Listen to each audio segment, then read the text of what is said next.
जो भी होगा मोदी जी से ईमानदार होगा, सच्चा होगा और जनता के प्रति वफादार होगा। कौन होगा इंडिया गठबंधन का प्रधानमंत्री उम्मीदवार? किसके नाम पर लगेगी मुहर? मुंबई में सब कुछ साफ हो जाएगा। 450 सीटों पर बीजेपी को आमने सामने का मुकाबला करना होगा। सारी रणनीति तय है। यहां तक कि सूत्र बता रहे हैं कि प्रधानमंत्री का भी नाम तय हो गया है।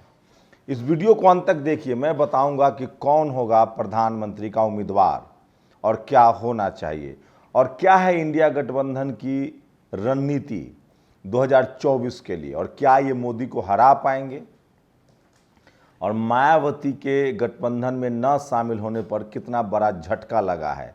क्या वो एनडीए के साथ जाएंगी? नमस्कार, मैं शंभू कुमार सिंह और आप देख रहे हैं नेशनल दस्तक। पूरे देश ही नहीं, पूरी दुनिया की नज़र जो है, जहां जहां भारत के लोग रहते हैं, उनकी नज़र इस बात पर है कि इंडिया गठबंधन में पीएम का उम्मीदवार कौन होगा। मैं एक एक करके नाम गिनाता हूं और उसके बाद बताऊंगा कि इनका इम्पैक्ट क्या होगा। सबसे पहले बात कर लेते हैं हम राहुल गांधी की।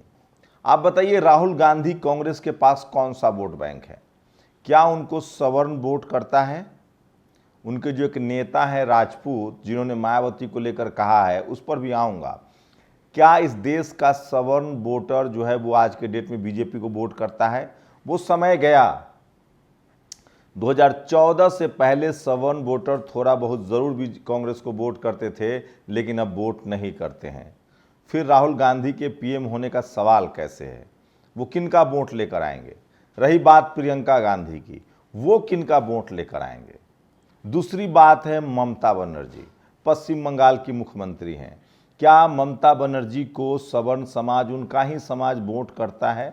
अगर उनका समाज वोट करता है तो फिर पश्चिम बंगाल में बीजेपी को कौन वोट करता है? इसका मतलब है कि इस देश में विपक्षी दलों को अगर कोई वोट करता है तो वो मुसलमान, schedule caste, schedule tribe, OBC के लोग करते हैं।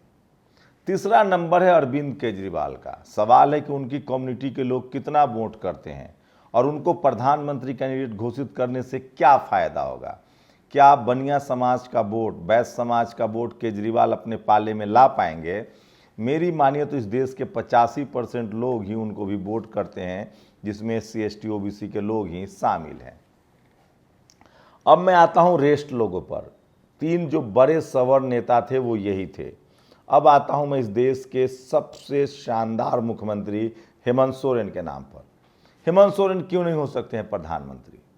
एक आदिवासी राज्य से आते हैं, मुख्यमंत्री होने का अनुभव है और इस देश का आदिवासी समाज के इकलौते बड़े नेता हैं जो उनको मुख्यमंत्री मानता है। इस देश में आदिवासी राष्ट्रपति भी बीजेपी को इसलिए बनाना पड़ा क्योंकि उनका वोट उधर चला गया था। दूसरा सबसे बड़ा नाम है कांग्रेस में ही मल्लिकार्जुन खड़गे। हिंदी पट्टी के तो दावा नहीं करूंगा, लेकिन दक्षिण भारत में कर्नाटक में खड़गे ने जरूर कांग्रेस को जिताया है। सोचिए, खड़गे को अध्यक्ष कब बनाया गया? जब कांग्रेस सबसे बुरे दौर से गुजर रही थी, 42 सीटों पर सिमट चुकी थी। कांग्रेस के नेता राहुल गांधी सोनिया गांधी को ईडी अपने दफ्तर बुला रहा था।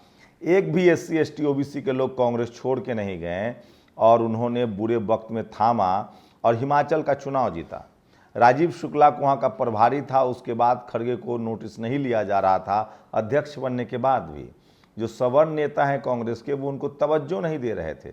चाहे वो वेणुगोपाल हो, चाहे जयराम रमेश हो, चाहे चिदम्बरम हो, चाहे सिंघवी हो। खेल पलटता है जब कर्नाटक जीतती है कांग्रेस। गृह राज्य है उनका, खड़गे साहब का। 80 साल की उम्र है, भारत के सबसे अनुभवी राजनीतिक नेता हैं।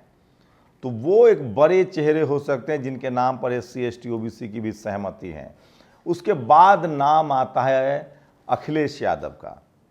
अखिलेश यादव बैकवर्ड कम्युनिटी से आते हैं, पूरे देश में उनके नाम पर वोट मिल सकता है। यूपी में तो वो बड़े चेहरे हैं। उसके बाद नाम आता है तेजस्वी यादव का, आरजेडी के चेहरा हैं। लालू यादव अब राजनीति में सक्रिय नहीं हो सकते हैं, सजायाफ्ता हैं। तेजस्वी यादव को अभी लंबा सफ़र तय करना है, उनकी नज़र मुख्यमंत्री पर है, तो वो ऐसे भी बाहर हैं। अब बात आती है नीतीश कुमार की, एकमात्र चेहरा जो 20 साल का लंबा अनुभव है और विपक्षी एकजुट लोगों को उन्होंने एकजुट किया है। नीतीश कुमार के नाम पर भी तो सहमति बन सकती है, उन्हें क्यों नहीं बननी चाहिए? क्योंकि आखिर इस गठबंधन को वोट कौन करेगा? क्या सवर्ण वोट करेंगे? और सवर्ण वोट करेंगे तो कांग्रेस हार क्यों रही है? सारे SC ST OBC और अल्पसंख्यक समाज के लोग वोट करेंगे, लेकिन सवाल है कि इसमें अल्पसंख्यक कहाँ है? ओवैसी के बगैर क्या ये गठबंधन पूरा होता है? क्या दलित लीडरशिप के बगैर ये गठबंधन पूरा होता है? मायावती ने मना कर दिया है। चंद्रशेखर एक विकल्प है, चिराग पासवान ऑलरेडी नहीं है, मुकेश सहनी इस गठबंधन में आना चाहते हैं, जैसे उनके बयान से लगा है। अल्पसंख्यक समाज की बात करें तो सिख समाज का भी इसमें रिप्रेजेंटेशन अभी तक नहीं दिख रहा है। इसमें अकाली दल को जरूर लेना चाहिए।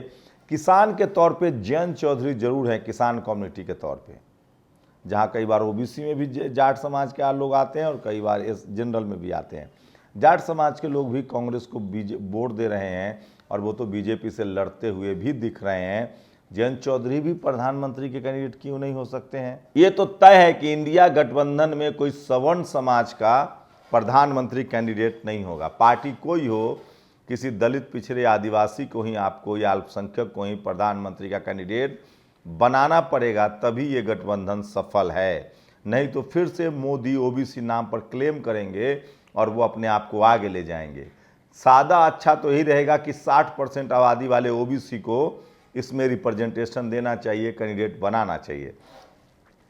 जब मैं OBC की बात करता हूं तो उसमें SC ST OBC की जब मैं बात करता हूं तो उसमें मुस्लिम सिख सब शामिल हो जाते हैं। सोचिए, इस देश में सिख समाज में भी OBC और SC है, इस देश में मुस्लिम समाज भी OBC में है 90% लगभग, हिंदू भी SC ST OBC हैं, क्रिश्चियन भी शेड्यूल्ड ट्राइब हैं। तो ये सबसे बड़ा सवाल है कि आपको प्रधानमंत्री के तौर पे एक OBC को प्रोजेक्ट करना पड़ेगा या बहुजन में से शेड्यूल कास्ट को प्रोजेक्ट करना पड़ेगा या शेड्यूल ट्राइब को प्रोजेक्ट करना पड़ेगा, तब जाकर आपकी बात बनेगी। और इस गठबंधन में जब तक ओवैसी नहीं आते हैं तब तक वो भी एक कसर रहेगी। लेकिन सवाल है कि आखिर कांग्रेस को वॉक ओवर क्यों दे लोग? कांग्रेस के सवर्ण लीडरशिप की क्या माइंडसेट है वो सुरेंद्र राजपूत से साफ हो जाता है। उन्होंने एक बार फिर से कहा मायावती जी को दौलत की देवी। सवाल है कि क्या राहुल गांधी घास फूस के घर में रहते हैं, घास खाते हैं, मजदूरी करते हैं? उनके पास कौन सा बिजनेस है, कौन सा पैसा है? राजनीति का बिजनेस है। क्या आप मानते हैं कि इस देश में पीढ़ी दर पीढ़ी कांग्रेस के ही लोग प्रधानमंत्री बने? राम मंदिर का ताला किसने खोला? देखो, मैं पिछली बात नहीं बोलना चाहता हूं, लेकिन जब ऐसे लोग बोलते हैं तो सवाल है सुरेंद्र राजपूत कितने अपने समाज का वोट दिला पाएंगे? यूपी से आते हैं, कितने अपर कास्ट के वोट वो दिला पाएंगे? ये सबसे बड़ा सवाल है। आज भी कांग्रेस की पूरी लीडरशिप, खड़गे को छोड़ दीजिए, तो अपर कास्ट के आसपास घूमती रहती है। सवाल है कि वोट बहुजनों का नेता अपर कास्ट क्यों?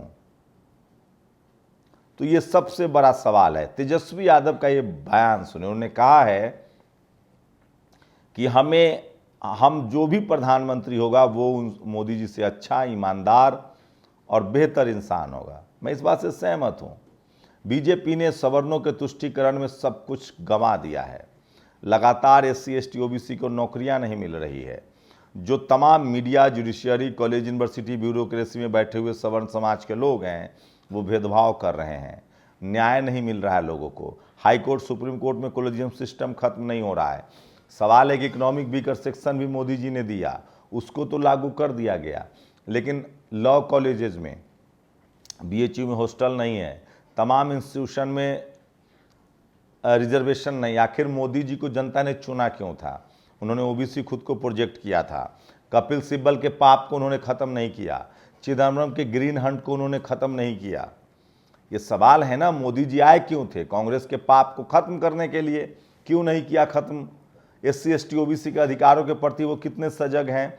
ये जो कांग्रेस का जो एक ब्राह्मण मंत्री था उस समय, कपिल सिब्बल, उन्होंने ही अर्जुन सिंह को बेमौत मरने के लिए छोड़ दिया, क्योंकि उन्होंने OBC का रिजर्वेशन कॉलेज, यूनिवर्सिटी में लागू किया था।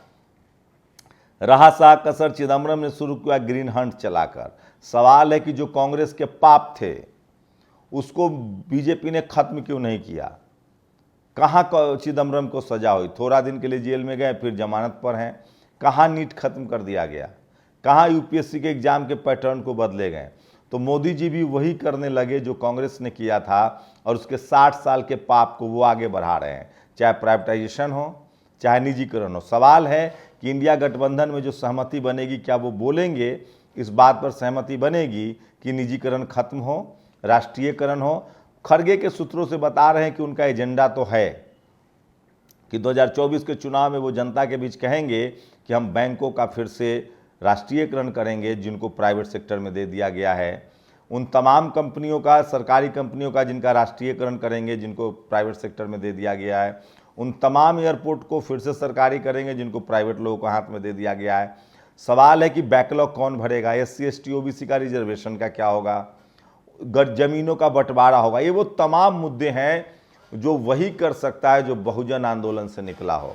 और क्या मायावती जी के जगह पर चंद्रशेखर को वो उचित सम्मान मिलेगा। तो मैं फिर कह रहा हूं, इंडिया गठबंधन तभी सफल होगा जब कोई दलित, पिछड़ा, आदिवासी, अल्पसंख्यक इस देश का प्रधानमंत्री बने। अगर सवर्ण को ही प्रधानमंत्री बनाना है तो फिर बीजेपी में क्या बुराई है, ये सबसे बड़ा सवाल है। आप लोग इस पर अपनी प्रतिक्रिया जरूर दीजिए। और सवाल है कि इंडिया गठबंधन को वोट कौन करेगा, क्या सवर्ण वोट करेंगे? अगर सवर्ण समाज वोट नहीं करता है तो फिर प्रधानमंत्री सवर्ण क्यों? जब वोट एससी एसटी ओबीसी को करना है, अल्पसंख्यक समाज को करना है, तो प्रधानमंत्री उसी कम्युनिटी का क्यों नहीं होना चाहिए? ये सबसे बड़ा सवाल है। राहुल गांधी, प्रियंका गांधी कितने वोट ला सकते हैं?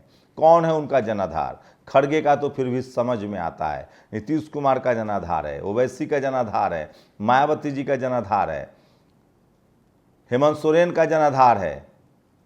मैं फिर कह रहा हूं, जितनी सवर्ण लीडरशिप वाली पार्टियां हैं बीजेपी को छोड़कर, उनको क्या सवर्ण वोट करते हैं?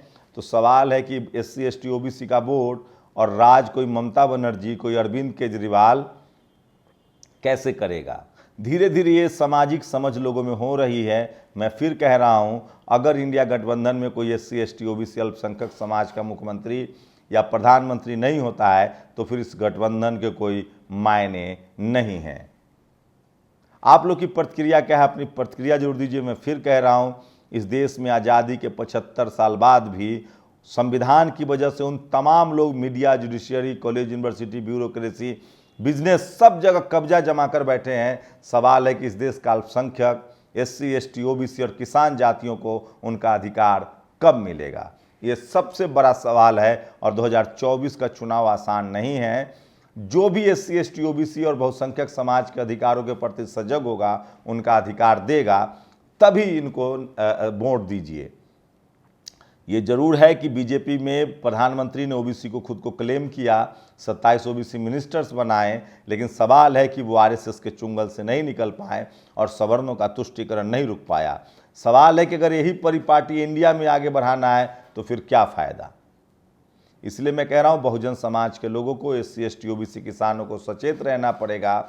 और सवाल है कि 2024 में इस देश के संवैधानिक अधिकारों के प्रति कौन सा गठबंधन सजग है, उसी के प्रति वोट दीजिए। और एक बात तो तय है कि जब सवर्ण समाज इस देश का बीजेपी को वोट दे रहा है तो फिर गैर सवर्ण समाज के लोग प्रधानमंत्री क्यों नहीं, जो तमाम विपक्षी दलों को चला रहे हैं। क्या आप मेरी इस ओपिनियन से सहमत हैं, असहमत हैं? अपनी प्रतिक्रिया जरूर दीजिए। और अगर आपको ये बातें पसंद आई तो इसको शेयर कीजिए, लोगों तक पहुंचाइए। सवाल है, जिसकी जितनी संख्या भारी उसकी उतनी भागीदारी। इस देश के 90% लोग सिर्फ वोटर हैं, उनको न जंगल, जमीन, न media, judiciary, college, university, bureaucracy में हिस्सा नहीं मिल रहा है। सवाल है कि इस गठबंधन से पूछना पड़ेगा, दवाई, पढ़ाई, लिखाई, सेना, इन सब पर फैसला हो, तब जाकर सरकार बने। और एक बात तो तय है कि इंडिया गठबंधन में अगर कोई गैर बहुजन प्रधानमंत्री बनता है, सवर्ण समाज के प्रधानमंत्री या संयोजक किया जाता है, तो फिर इसके सक्सेस की गारंटी बिल्कुल नहीं है, क्योंकि मायावती और ओवैसी अभी भी इससे दूर है। इन दोनों की भरपाई तभी हो सकती है जब कोई दलित, पिछड़ा, आदिवासी, अल्पसंख्यक इस गठबंधन को लीड करे। फिलहाल राहुल, प्रियंका से तो ये संभव नहीं है। कोई सवर्ण प्रधानमंत्री अब इस देश का बहुजन किसान एक्सेप्ट करने के लिए तैयार नहीं है। आप लोग अपनी प्रतिक्रिया जरूर दीजिए। शुक्रिया। नेशनल दस्तक की आपसे गुजारिश है कि अगर इसको बचाना चाहते हैं तो नेशनल दस्तक को सब्सक्राइब करने के लिए रेड कलर के सब्सक्राइब बटन को दबाएं, फिर बेल आइकन की घंटी दबाएं। नेशनल दस्तक को बचाने के लिए बहुत जरूरी है कि हर खबर को शेयर करें, लाइक करें, कमेंट जरूर करें।